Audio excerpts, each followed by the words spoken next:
Welcome everybody, my name is Ryan and we are back with more Cataclysm. This is the tutorial series with our character Antoine Rock. There he is in all his glory, and if you're new, I've got a link to my playlist for this series down in the description of the video, so check it out.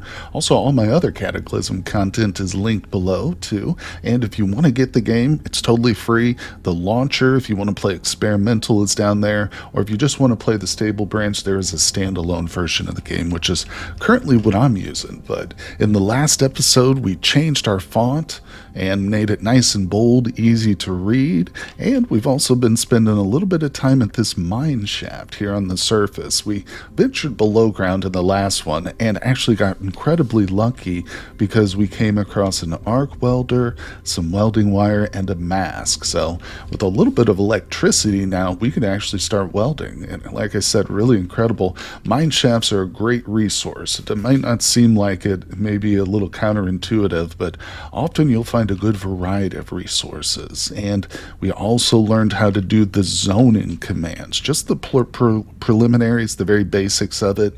We didn't get into the depths of it, just how to auto loot a small area such as this mine shaft makes it so much easier. But we've got a couple of piles of stuff here. Let's turn on enable auto haul. We're going to kind of move this out to the front here because at some point we want to return to this mine shaft and pick this stuff back up.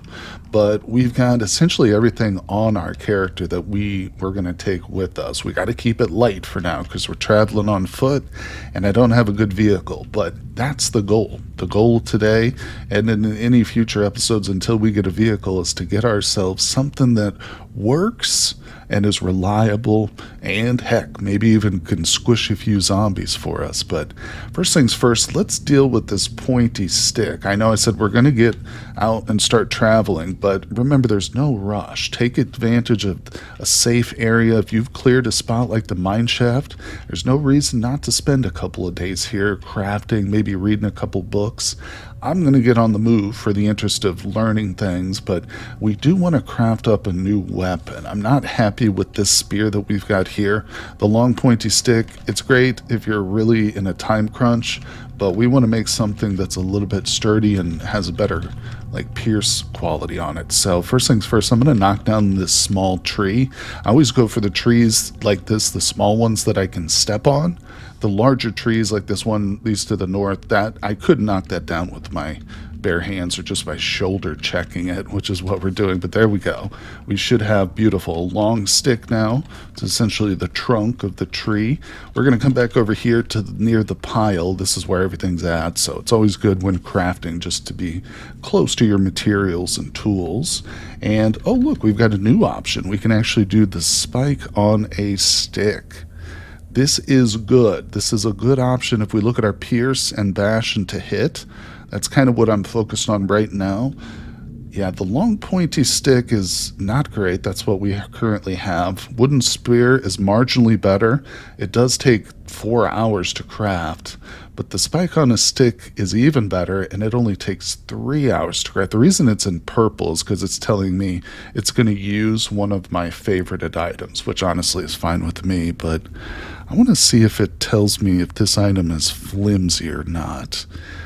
Yeah, see, as a weapon, this item is flimsy and won't last long in combat before breaking apart. There's a lot of information presented to here, but there are certain really important things, like spears have reach attacks. Some of them are going to be flimsy. You know, oh, it also has food cooking quality. That's important, but not as much. And obviously the actual statistics. So I think what we're going to do, we're going to make the wooden spear. Again, a slightly less pierce value, but in my experience, it does last a lot longer than the pointy stick, or the point on a stick, whatever that was called. So we kind of have to sit here. It's going to pass several hours. You can see it's counting down, making it. I'm just watching my food and thirst. We're doing this outside, but it's springtime, so the weather is clear and bright. If it was rainy or cold, we'd obviously probably want to go back indoors and do this. But we're just doing it here on the side of the road. This also has given my wounds a little bit of time to heal up, and my mood is stable. It's not great, but We are getting hungry. Our weariness has just changed. So let's see, it's 4:57 p.m. We have finished it. Drop the long stick, grab this. There it is, the wooden spear. Beautiful. I'm actually going to favorite this item so that I don't drop it. But that is a nice looking weapon. It's got the reach attack, which I always love and recommend for a new player too.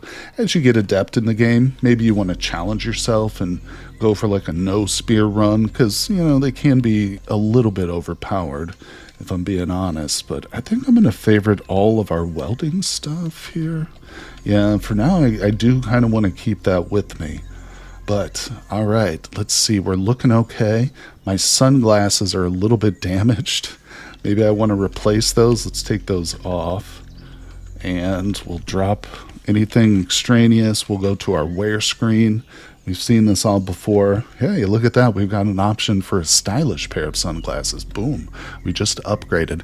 And it is important because to wear sunglasses or some sort of eye protection, because the glare from the sun will inhibit your fighting abilities. Believe me, it's crazy, but this game takes into account lots of different factors, such as sun glare, tons of stuff. But we're going to have a little bit of a meal, some tomato juice, protein shake.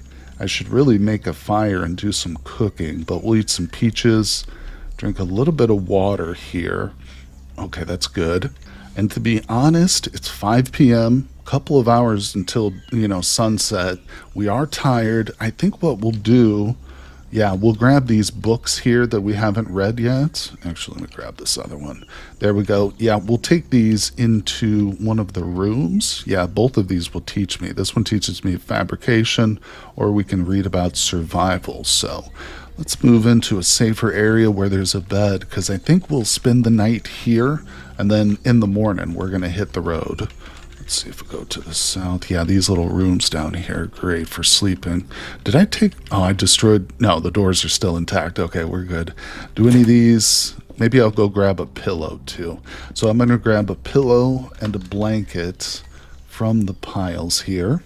Okay, so I've located the pillows. I'm going to grab one of those and actually put a blanket on my character, so I'm wearing a blanket now. But there's an important note about that. Let's get back to our bedroom here and we'll talk about the blanket. I'm going to leave my spear outside, but we'll grab it before we leave in the morning.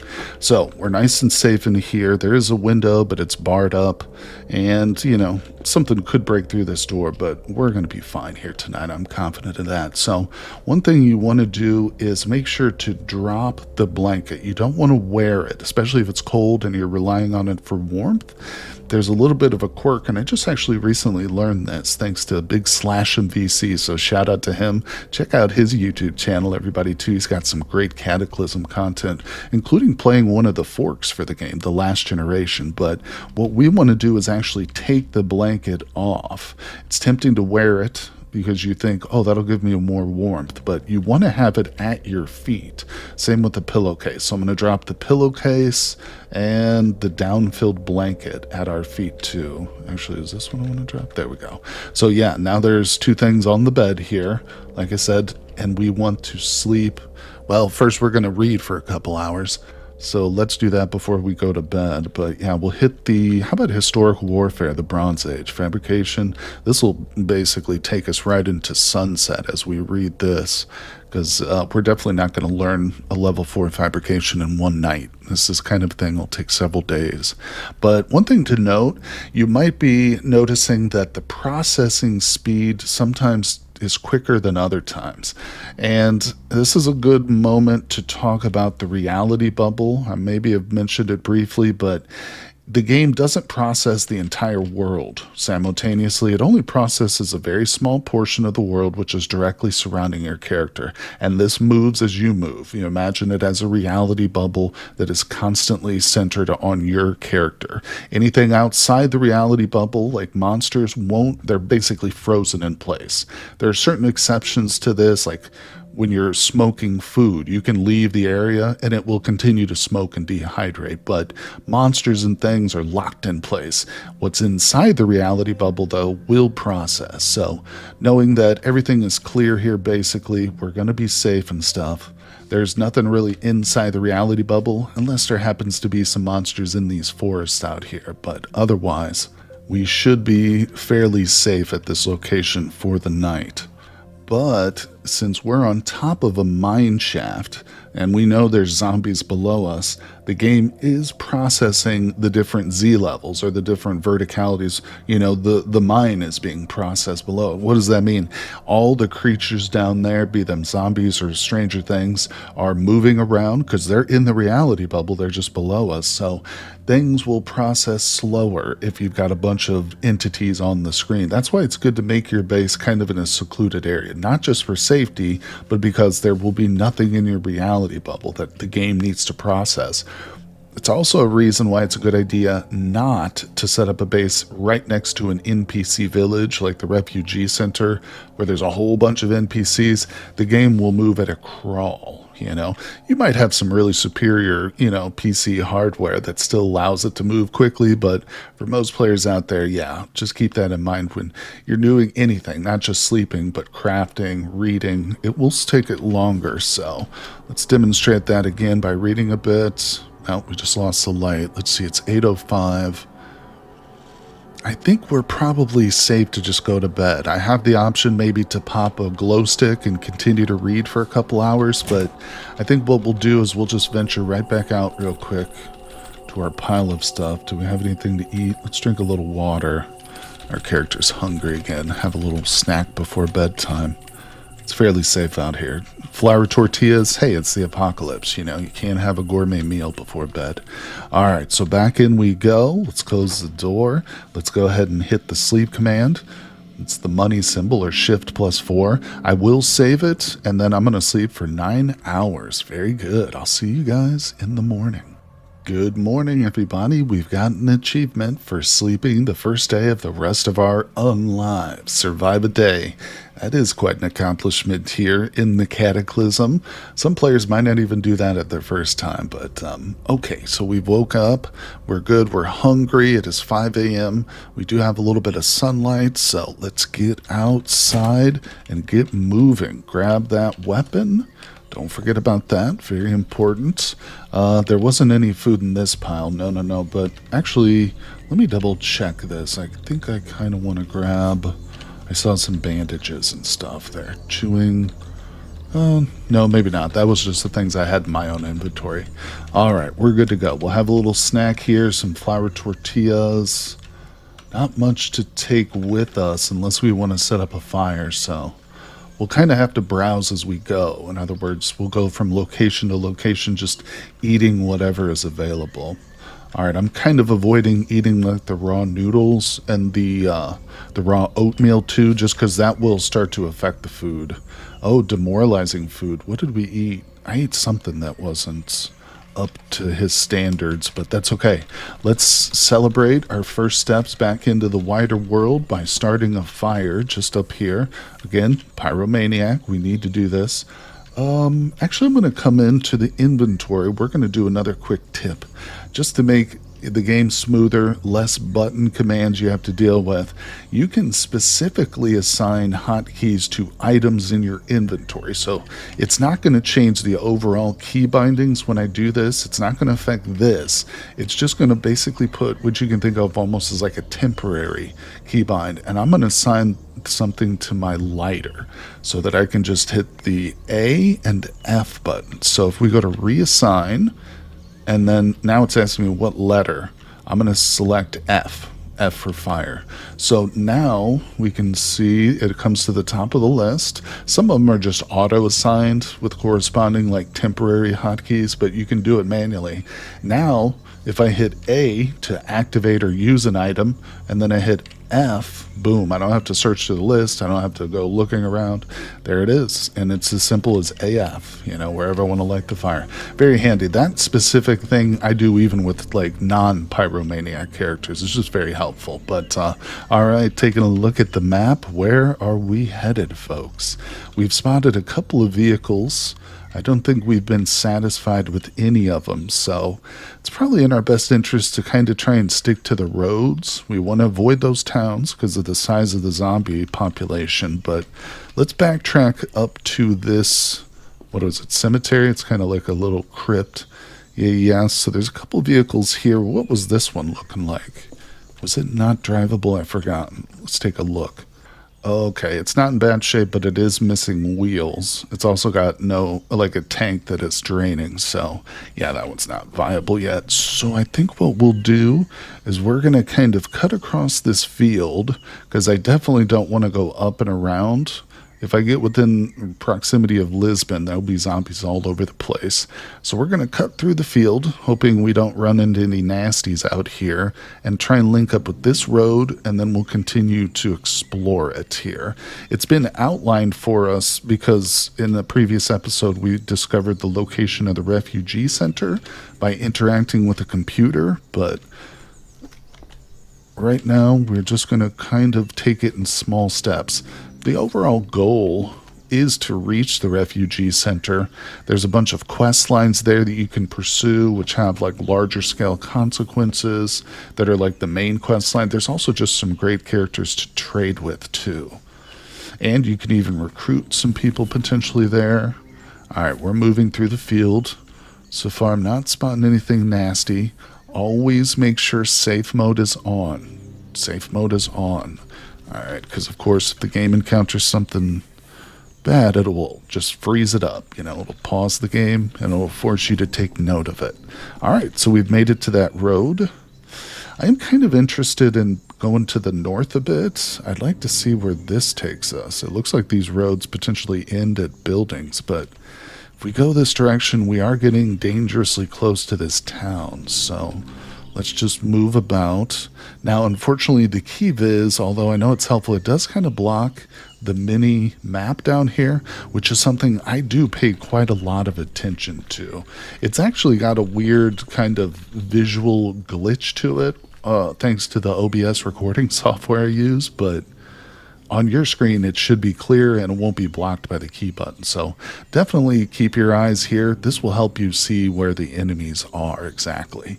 Sometimes it can be hard to spot them, especially if you're using like a new tile set. Maybe you're not used to the sprites and what they exactly represent, because the minimap will just show you a flashing red dot and you know that's hostile. So we've come to a shooting range, yeah, which sounds really interesting and promising, doesn't it? Let's just check it out and see what's what. Alright, we're in a little stall here. There's a book and a pair of earplugs. Actually going to grab the earplugs and the book, but I'm going to favorite the earplugs. That's an essential piece of kit. We don't have a firearm yet, but once we do, we'll try and utilize these earplugs. Very small, light item. The hard part is just remembering to do it, or having the time to do it while you're getting attacked. Now, there happens to be just another pair sitting there, but there is a safe here, a gun safe. It's locked. If only you had something to pick the lock with. So there's a couple different types of locks. There's the mechanical ones you can use lock picks for. You just have to practice and get really good at it. But then there's also electronic locks, which you need actual like computer software to hack into. Luckily, that's mechanical, so theoretically I could spend days here just practicing my lockpicking on that and finally bust it open, but I don't think we're going to do that right now. Let's just look at if there's any... Actually, do I want these instead? Shooters, earplugs. Wow. Actually, that has an incredibly good barter to weight ratio. Let's look at that again. 0.04 pounds, and if we scroll to the bottom, barter value is 12.50. Jeez, yeah, we want that. That's going to be a trade item. I don't see any weapons. To be honest, I've been to shooting ranges before in previous runs. I've never found an actual firearm, but maybe they are in that safe. Like I said, we're just not going to spend days here doing it. if I had the food, it might not be a terrible idea. But to be quite honest, firearms, it's not that hard to find firearms in this game. They're going to be all over. This is the United States after all, so guns are going to be very plentiful. If we are just careful and we know where to look, we can probably get ourselves equipped. And what's this? I always like to look at things by hitting Shift V. There's two different options here. You can look at monsters or just general, entities around you, such as woodpeckers or zombies would appear here too. Anything else. If I hit tab though, it goes to items. So you can go back and forth, monsters to items. This gives you a list of everything you can see in your visual range. And I can see here, this is a foot crank. Now there is another option. If I select something I want to go to, like let's just choose the foot crank because it's right in front. If I hit Shift and T, it'll take me right to it. Auto walks right to that item. But that's kind of a cool thing. Yeah, if we find a bicycle that needs this, I'm actually going to mark this on the map. Yeah, there we go. Foot crank for a bike. I like to do that because sometimes you'll even find engines or car parts like alternators, stuff, and little do you know, you'll need that down the road, no pun intended. But let's keep moving here. I'm going to auto walk to the end of this road. Again, yeah, if there's something hostile, it'll stop me. The black rat is actually not that threatening to us. So let's keep moving. It's pausing it because of the black rats. But again, checking out the minimap, it's hard to see it because of the distortion with the OBS, but there are some hostiles. That's the rats. Let's just give them a wide berth, though. Even certain creatures like these rats, which I'm fairly certain won't come chasing after me, I still don't like go walking right up next to them. I try and avoid that. Just give them a berth. Give them a respectful distance here. All right, still telling me about the rats. That's okay. So we're coming to another evac shelter. That's interesting. Oh, yeah, and this is a partially constructed evac shelter, so you can see there's nothing here except the wooden frame in the building. There is a below ground, although I think there's probably not going to be anything down here. Yeah, from experience, I know that these partially finished evac shelters usually don't have much. Let's turn on flashlight back off. Sometimes you will find things in crates. What's here? Posts, building material. What do we got? Reciprocating saw. Now that's actually a fantastic find. It's a hefty item, but yeah, we'll take that for sure. What is this here? I think that's an electric jackhammer. This is not really something I'm going to lug around. It's almost 100 pounds. And you can see it doesn't actually have tool qualities. It sounds tempting to take a jackhammer. Maybe if you have a base, you can lug one to your base and play around with it, but it's not something I typically do. And interestingly enough, there's a couple of massive pallets of wooden planks. This could be incredibly useful depending on what you are doing. Like if you're wanting to set up your own base and build it from the ground up, finding something like this, thousands or hundreds probably of planks, is going to be immensely useful. Let's deconstruct it because like I said, it's a full pallet. So if I go to the construction menu with Shift plus 8, then it gives me the option, if I'm standing next to it, to deconstruct simple furniture. And we do that again. Doesn't take long. Wooden pallet, 120 planks, and 2 short ropes there. Let's see, what did this one have? Same, identical. So yeah, if you need pallet or planks, that could be a really helpful find. But let's go ahead and just gray it out. Not much for interest. This indicates a farm is right over here. That could be interesting. But instead of cutting through the forest, I'm going to come back to the end of the road. And then maybe we'll turn the corner and check out that farm. Okay, we have moved south to the end of the road. Like I said, we do kind of want to follow it and continue to explore, but noticing this farm has piqued my interest. You can find decent vehicles sometimes on farms, and I'm talking about tractors and stuff like that, so let's continue to explore. You can also find some really nasty stuff you don't want to mess with on farms, such as big ant colonies. I mean, just about anything can occur on the farms, just like it would in any part of the world. Aliens, slimes. All right, let's see. We're going to move along this dirt road for a little bit. We can actually use the auto walk for dirt roads too. There we go. Sometimes auto walk won't let you use it for certain types of terrain, but for the roads and dirt roads, it's pretty good. All right, we're going to go in short bursts. So far, we're not noticing anything. We are experiencing some pretty heavy fog here this morning, and we're a little bit chilly. Nothing drastic. Maybe we should probably... Oh, hold on. So there's a vehicle right here. It's a small thing, but let's go check that out. It's obviously some sort of farm equipment. Yeah, I think this is like a plow. So let's examine this vehicle. It has wheels. That's always the first thing I look at. Engine's good shape, but it's faulty, meaning it needs like a drive belt or something we can look at. It's got a tank intact with diesel, car battery with a charge. Now let's check and see if it has controls. Using my keyboard, I'm going to select the driver's seat, and it does have controls. This thing should start up depending on the engine. So now I'm going to navigate to the square where the engine's at, right here, and I'm going to use the mend command. Again, all the commands you can do are at the top. We're going to use mend to inspect the engine and just see what's wrong with it. There it is. It highlights the engine. I hit enter. Now it's telling me we need a glow plug for it. So the thing is replaced.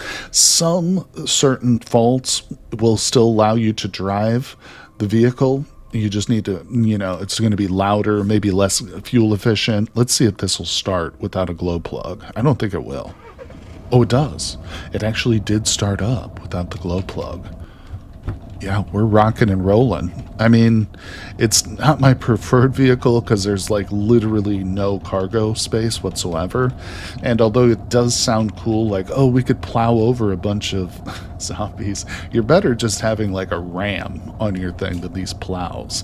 But maybe you want to experiment with it. For now, we'll use it to drive around. So let's go ahead. It's going to be obviously much faster than basically any of the enemies you'll encounter, just depending on the speed you can get up to. But we can go in the 30s, 40s if we really wanted. I don't typically cruise around that fast. Usually I stay pretty slow, like under 20. Let's see. Oh, we've got some silos to the south. This will be great. Silos aren't going to have too much in the way of resources. You might think there's food in there. Maybe there's like some hay or something. But really, we want to climb to the top of these. I'm just going to leave the car going. So I'm just going to let go of controls. But I'm not stopping the engine. We're going to let it idle. And again, with having like a faulty engine with messed up glow plugs, it's probably just best to leave it going for now, instead of trying to stop and start it a bunch of times. All right, can we climb over this? All right, so we're going to come into the silo proper, climb up the ladder. Now that we're top of the silo, there's not much to see here, but what we want to do is open our overall map. And we're looking at a higher Z. We're looking at the Z level that we're standing on, so we're actually elevated. So in order to see like the surrounding city, only thing we can see now are up the tops of other silos and the sky. So we want to adjust our view down. Same way you would go downstairs. There we go. We can just see the tops of some buildings, and boom.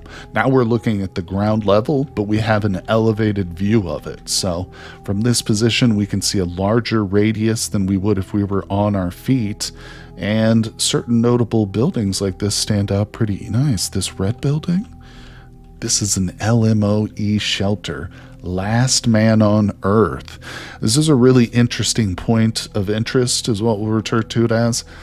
These are fairly rare. You'll see them pop up from time to time, but it's a mixed bag. I mean, for one thing, it's most likely going to have a locked door protecting it. And even if we can pick the lock, which is entirely possible, we might encounter some hostile raiders down there, survivors who don't want people coming into their shelters. So until we get maybe like some grenades or even a firearm would be great. Yeah, we probably won't go into it yet, but it's a good place maybe to practice your lock picking.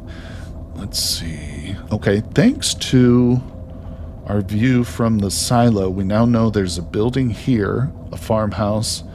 And if we backtrack, we go back up and around, we now know a little bit more over here. Let's check out this barn, though, before we leave the farmhouse proper. I'm going to I'm going to now have to hit Shift and 6 again to take the controls. I'm going to use the forward command to increase my speed. I'll start to address how to drive a little bit as we go. I don't want to overwhelm you too much, but what you want to do, now you can see speed is set to 4. We're currently moving at 0 miles per hour. In order to engage, time needs to pass, so I'm going to hit the 5 button. And now you can see now our effective speed is 4, matching what it's set to. I can increase the speed more, let time pass a little bit. Now we're moving. 8 miles an hour is a good turning speed, so we're going to turn around, kind of straighten out.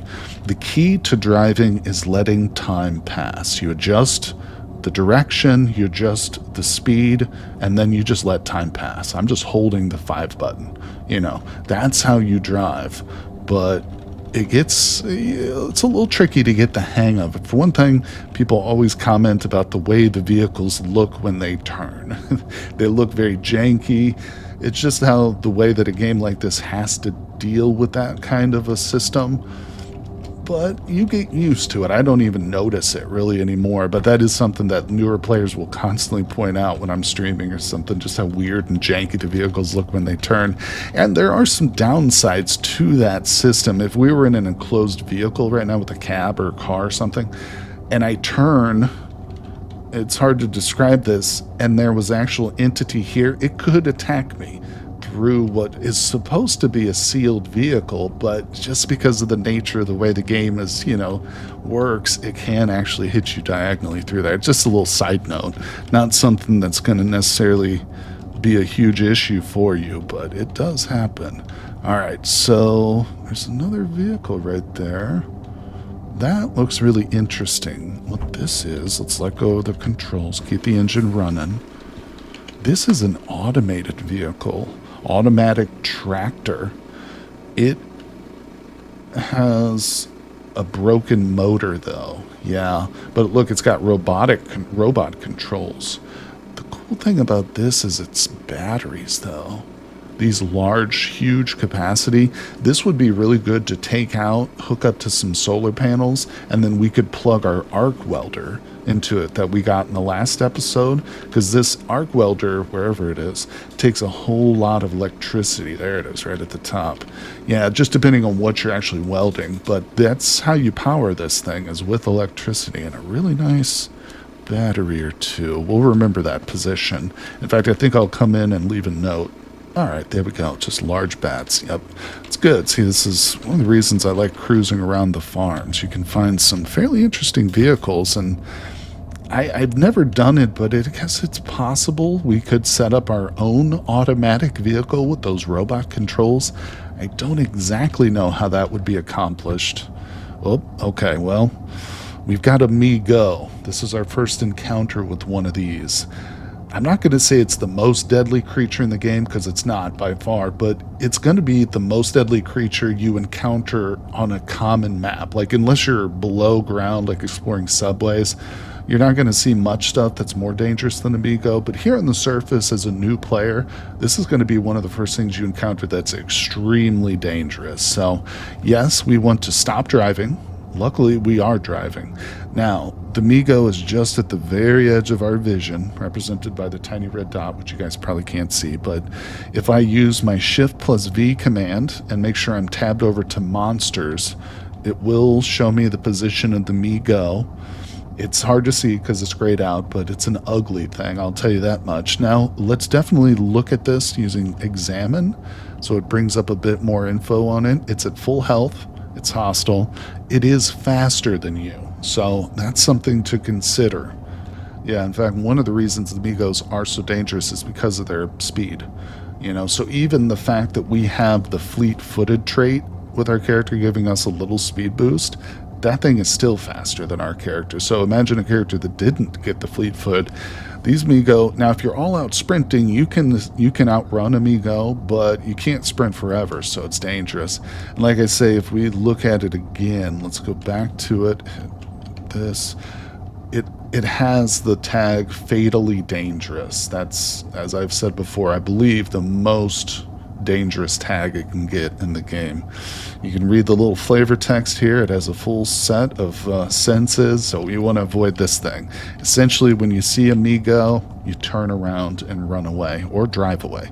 Thank goodness we did find this tractor, because it would probably be a bit of a chore to get away from it. But yeah, we can certainly outdrive it, so I'm just going to leave. And in fact, it might not be a bad idea to hit Shift R to bring up the mark as dangerous. And I'm going to say yes. And I'm going to say me go. And it's asking me what radius. Well, it's just 1, so I'll just put a radius of 1. It's a smaller area. All right, so that just leaves a note telling me that there's me go, and it kind of labels it as dangerous, exclamation mark. Let's go down and over here. That Migo will be outside of the reality bubble if we go that far. And like I said, it would be nice to maybe check out this building. So let's go. Okay, here we are at the little farmhouse. I am going to slow the engine speed to 0. And then in order to actually stop it, I need to let time pass. There we go. You can see our speed is 0. And it's set to 0. That's what we want. Now I'm going to hit Shift, and we will stop the engine this time. Hopefully it starts back up again, but we might have a little bit of fighting to do. Yeah, as soon as I step off, we immediately spot a fat zombie, and it's locked up the game. So I'm going to turn safe mode off now that we can see the zombie. There's probably more than one, too. He's inside the vehicle here, just to the southeast of us. So we're not in perfect shape. Our health is still kind of low in certain spots. We're still kind of dinged up. We're not currently in pain, so that's good. Let's just check our encumbrance again. Okay, encumbrance is fine. There's no numbers here on the left that are in the red, so we shouldn't be too tied up with like bags and stuff. Let's cautiously approach this zombie. I don't think he spotted us yet. Oh, now he has. Okay, and again, oh, there's 2 of them. Oh, there's actually 3 zombies here. Okay, so we've got 2 that have spotted us. This guy has not. These 2 have, and again, that's indicated by what you can barely see as the little red exclamation mark there. Gonna look at this guy. Yeah, there it is.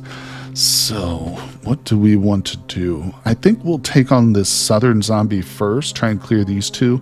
This guy is, I think, literally trapped in that car. Yeah, the doors are closed. So see, he must have risen as a zombie while he was in the car. What I'm going to do is utilize this terrain here. We talked about this before, but surface is just flat surface is 100 move cost. If I look to the bush, though, just back over here, that's got a move cost of, I don't know, why isn't it showing me? Move cost is higher than 100. I'm confused why it doesn't show it, but tall hedge, it's okay. I need to run a little bit. Yeah, I'm going to choose the run option with Shift and the quotation marks. We're going to go into the run. So I'm going to outpace it a little bit. I'm going to try and hop the bushes. Oh, I can't actually go through them. Oh, that's why it didn't show the movement cost, because it's like a solid wall item. Okay, that's not the end of the world. Actually, I think what we'll do is we'll utilize that to our advantage. So I'm going to go back to walk because I don't want to overburden myself or use too much stamina. There you go. All right. Let's try and hit and run. Okay, grabbed me. Okay, we need to move. Got a couple of hits on me. I'm going to move into the field. Potentially try to utilize some of this dirt here to slow these guys down a little bit. If I can get them to crawl up over these dirt piles, that'll slow them. Okay, he's got me again. Oh, we don't want to get 2 of them on us at once. That's dangerous. We're doing okay. We're still just in minimal pain. Let's duck in between. There we go, the crops. Okay, well, you know, to be honest, this is getting to be a really dangerous situation. I think our best thing, because he's grabbed me again, and the terrain here is not really great for slowing these things down. I'm going to try and break free again. Okay, let's go back into run, and I'm going to run to the tractor. We're going to jump on it. All right, now see, my stamina is starting to really deplete because I had to run quite a distance, but we made it to the cab. Let's walk again. Let's grab the controls. Good. The engine started up, thank goodness. We're going to try and run these guys down, I think might be our best bet. I don't want to totally abandon this area for looting. It's might have some potentially good stuff. So, and I don't want to fight these guys straight up. So we're going to increase our speed. Try and ram them. This is definitely a bit more of an advanced technique when you're talking about driving. So as a new player, maybe you don't try this at home until you get a little bit more used to it, but the interest of killing it. Okay, so we took out the 2. Let's go ahead and just stop.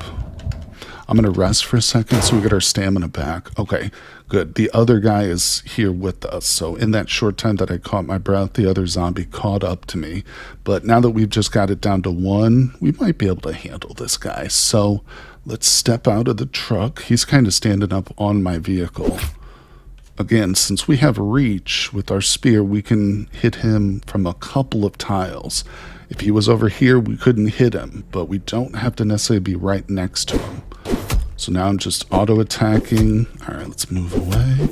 It's one of the reasons why the spear is great, not just because you can reach through fences or up and down ladders, but also because you can kind of avoid direct melee, you know, by staying 1 or 2 spaces ahead of it. But there we go. We managed to get the fat zombie. Let's take care of the squishing. That's always a priority. We don't want these things to rise up while we're looting or something. So I'm going to come and squish them. There we go. Let's just check out what these guys have here. Open their wallets. I'm going to grab that smartphone. Maybe we'll turn that on and listen to a little bit of music to help boost our mood here. There we go. Caffeinated chewing gum. This smartphone actually has a full charge, so I'll just grab that. We can practice our computer skill with that or something. And this guy has nothing but his dirty clothes on him, so we'll leave the tractor there for the moment. Let's take a look at this vehicle. Faulty engine, draining tank, draining battery. Not great, not great. Let's see what's inside though. Now this is an interesting find. We've got some water purification tabs, several tools, but I think we actually might need a screwdriver set. Let me check that out. We have a regular screwdriver potentially. Do we, or is that... Well, we'll just favorite that. I think that's our first screwdriver set. Yeah, that's actually a good find for us then. All right, let's see what's in the front seat here. Probably a little bit of food, some pine nuts, some cigs. I'm going to grab that thermos too. I like keeping a thermos or tin on me. All right, front door's locked. Windows are closed. Let's kind of sweep the perimeter here. We'll peek into these windows. We'll probably end up just breaking one to get in, but if there's any more zombies around here, we'll spot them.